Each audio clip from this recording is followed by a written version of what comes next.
Mymensingh railway junction platform থেকে ত্যাগ করে তারাকান্দা অভিমুখী, জামালপুর ডিস্ট্রিক্ট তারাকান্দা অভিমুখী আন্তনগর অগ্নিবীণা এক্সপ্রেস ট্রেনটি চলে যাচ্ছে এবং আপনারা দেখতে পাচ্ছেন ময়মনসিংহ জংশন প্ল্যাটফর্ম ত্যাগ করে যাচ্ছে।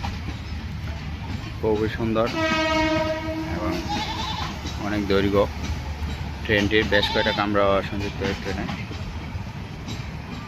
বেশ দৃশ্যপূর্ণ এবং খুব সুন্দর একটা পরিবেশ, মনোরম দৃশ্য ফুটে ওঠে এই ট্রেনের অস্থির